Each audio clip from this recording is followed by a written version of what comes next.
tiba-tiba jalan bulat tuh yo. Mesti astagfirullah cek ke jalan. Tiba di pertengahan tuh langsung bayi matan tuh jatuh. Iya, buat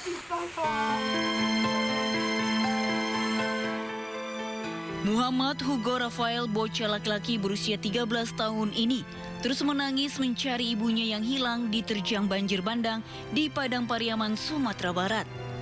Hingga kini petugas masih terus berjibaku mencari ibu Hugo. Saya gendong anak. Iya. Udah 2 hari tidak ketemu.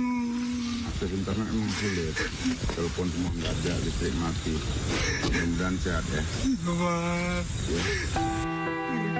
Sementara itu di Tapanuli Tengah, Sumatera Utara, seorang pria berjalan kaki selama 2 hari menembus area longsor demi mencari keberadaan anak dan istrinya di Kecamatan Tuka. Kecamatan Tuka merupakan salah satu lokasi banjir terparah di Tapanuli Tengah. Akibatnya banyak warga yang terpisah dari keluarga mereka. Tidak hanya warga, Wali Kota Sibolga Ahmad Syukri Nazri sempat hilang saat bencana banjir dan longsor menerjang. Ahmad Syukri terjebak di longsoran dan banjir di antara jalur Sibolga dan Tarutung dan harus jalan kaki selama 4 hari. Sementara komunikasi di Sibolga lumpuh akibat longsor. Dan pemirsa, kita akan bahas lebih dalam. Pemirsa sudah bergabung bersama kita lewat sambungan telepon. Ini ada anggota Komisi 3 DPR RI asal Aceh, Muhammad Nasir Jamil. Baik, Pak Nasir. Ini tentu sudah banyak begitu ya desakan status darurat nasional dan makin kuat juga nih dari perspektif DPR. Seperti apa Bang untuk merespon pemerintah pusat ini? Ya, pertama saya minta maaf, ini saya dan beberapa rekan baik DPR RI dan DPD RI serta tokoh masyarakat aktivis di Aceh itu juga meminta Presiden Prabowo Subianto ya untuk segera menetapkan apa yang terjadi di Sumatera Barat, Sumatera Utara dan Aceh itu sebagai bencana nasional. Bang Nasir, ini posisi Anda di mana Bang yang tadi terkait mati lampu dari siang hari hingga saat ini belum ada kabar nyala? Kebetulan tadi siang saya sampai di Banda Aceh dari perjalanan di Banda Kota Losmawe, Aceh Utara, Kota Losmawe, Aceh Utara, Biren, Pidi dan Pidi Jaya. Jadi saya baru selesai turun ke lapangan menyaksikan langsung apa yang terjadi di tengah masyarakat. Baik, Bang Nasir, lalu apa dasar hukumnya nih Bang yang memungkinkan percepatan penetapan status darurat nasional nih Bang? Dan apakah DPR ini melihat urgensi untuk mendorongnya Bang? Iya, jadi ada dua pernyataan Kepala Badan Nasional Penanggulangan Bencana yang dalam pandangan kami itu sangat blunder dan tidak menunjukkan empati terhadap korban ya. Yang pertama, beliau mengatakan bahwa situasi mencekam itu hanya di media sosial. Yang kedua, beliau meminta agar kepala daerah jangan membesar-besarkan peristiwa bencana tersebut ya. Jadi dua hal itu dalam pandangan saya dan teman-teman itu sangat blunder, tidak menunjukkan empati terhadap apa yang terjadi di daerah-daerah terdampak banjir besar tersebut. Yang ketiga, sebenarnya soal status itu ya negara tidak boleh kaku ya. Tadi sudah disampaikan ya, saya dengar beberapa ketentuan yang bisa indikatornya begitu ya Bang, sebagai bencana nasional begitu ya. Jadi ada COVID, kemudian ada gempa dan tsunami 2004 di Aceh waktu itu. Sementara bencana lain yang terjadi di daerah-daerah lain itu tidak ditetapkan sebagai bencana nasional tapi bencana provinsi. Tentu saja memang kami ingin menyampaikan, tadi saya mendapat kabar bahwa ada 3 kepala daerah di Aceh, kabupaten kota yang sudah mengirim surat kepada Presiden bahwa mereka tidak mampu ya untuk memenuhi kebutuhan dasar korban ya. Baik, berarti sudah ada upaya sebenarnya Bang ya untuk meminta bantuan itu kepada pusat ya. Iya, jadi sebenarnya juga pemerintah pusat tidak boleh begitu kaku dalam menetapkan status ini, begitu ya. Karena begini, karena pada prinsipnya ya saya ingin katakan bahwa pusat itu adalah pusatnya daerah, daerah itu adalah daerahnya pusat. Jadi ini yang harus dipahami begitu. Jadi ketika terjadi bencana di daerah, maka orang pusat itu dalam pikiran orang pusat itu bahwa daerah itu adalah daerahnya pusat. Jadi tidak kemudian dibatasi oleh status tadi itu ya, tidak kaku sekali dan untuk menetapkan itu begitu. Oke lah ya, misalnya pemerintah belum misalnya menetapkan bencana itu sebagai bencana nasional ya.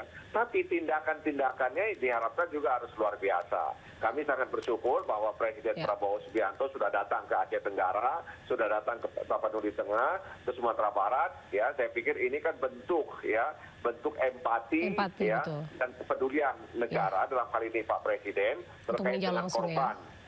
Ya. Nah, tapi diharapkan juga ya bawahan-bawahannya ini segera menindaklanjuti apa yang diinginkan oleh masyarakat saat mereka menyampaikan hal itu kepada Presiden.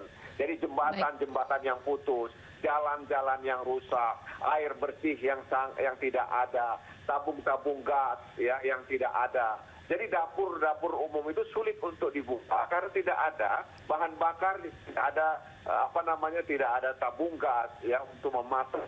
Mereka mengambil dari kayu-kayu yang yang mulai kering ya, yang karena banjir waktu itu. Jadi air bersih ya, kemudian bahan bakar, minyak, banyak hal yang hari ini kemudian belum bisa dinikmati oleh para pengungsi ya. Warga sekitar. Iya, baik, jadi titik-titik pengungsi itu begitu. Jadi saya pikir kementerian terkait itu harus segera menindaklanjuti apa yang diharapkan oleh masyarakat seperti yang mereka sampaikan kepada Bapak Presiden Prabowo Subianto. Berarti bisa dikatakan menurut Anda ini sebenarnya terjadi kendala apa sih Bang? Komunikasi antara pemerintah daerah dengan di pusat ini kendala apa yang membuat sehingga terkesan ini ada penanganan yang lamban begitu. Sementara Presiden sendiri sudah terjun ke lokasi begitu. Ya, dalam pandangan saya karena memang kurangnya empati ya. Jadi sangat birokratis ya, sangat regulatif ya, melihat ini semuanya begitu. Padahal di lapangan detik per detik mereka mengalami situasi yang sangat-sangat tidak normal begitu. Jadi itu yang sebenarnya harus diatasi.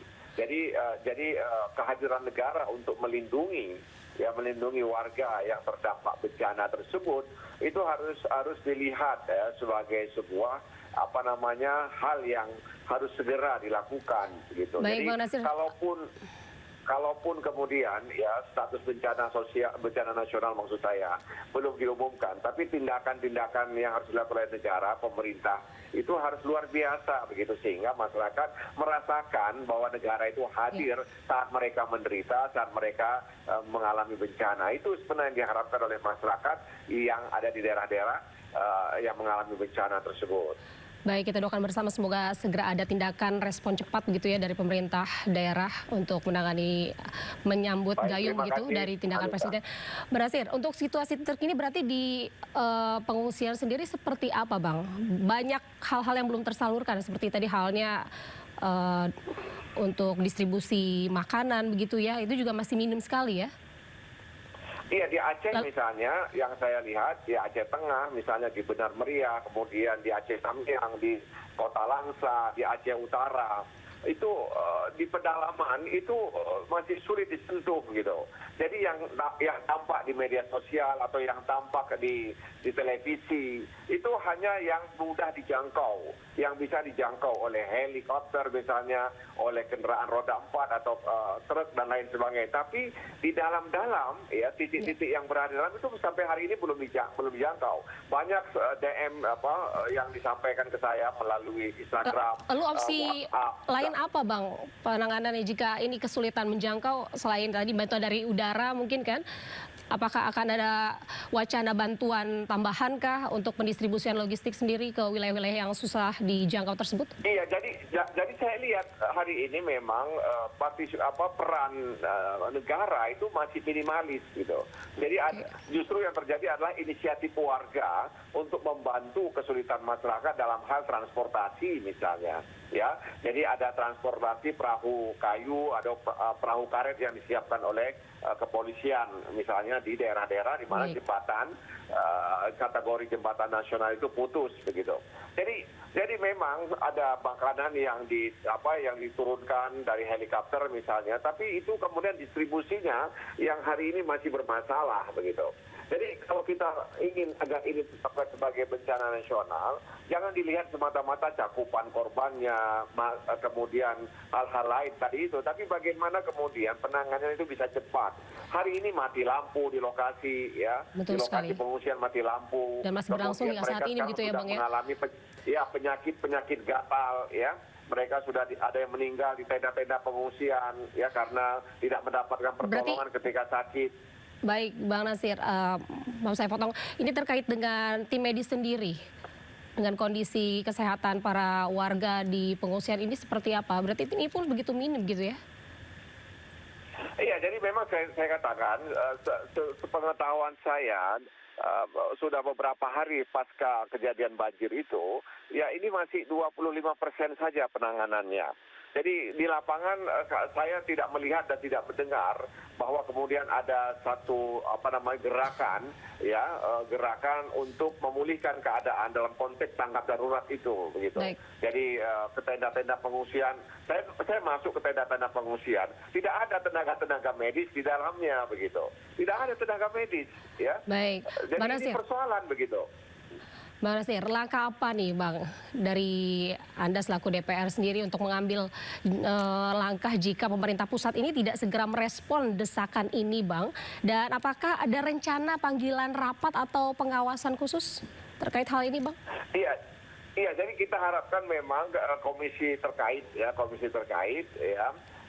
agar segera mendesak ya pemerintah dan juga lembaga-lembaga yang terkait dengan ini ya untuk bisa lebih cepat bergeraknya.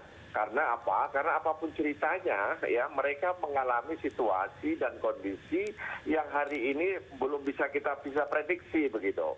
Jadi ada manusia yang tidak bisa masuk ke daerahnya karena apa? Karena ada penghalang yang besar, ya. Jadi ini kondisi yang seperti ini. Jadi sarana dan prasarana yang paling penting hari ini tanggap darurat. Bagaimana memenuhi kebutuhan dasar masyarakat, ya. Kemudian adanya tenaga medis di setiap tempat-tempat pengungsian, dan kita harapkan mudah-mudahan DPR bisa mendorong ya agar lebih cepat penanganannya ya sehingga tidak menimbulkan korban. Jadi yang penting adalah bagaimana menghadirkan negara ya saat rakyatnya sedang mendapatkan musibah seperti ini. Dan saya ingin katakan bahwa banjir besar yang terjadi saat ini atau tahun ini lebih besar kerusakannya dibandingkan dengan banjir tahun-tahun sebelumnya. Baik Bang Nasir, terima kasih Bang Nasir atas waktunya. Anda telah bergabung bersama kami. Kami doakan bersama semoga segera ada respon cepat begitu ya untuk penanganan bencana yang lebih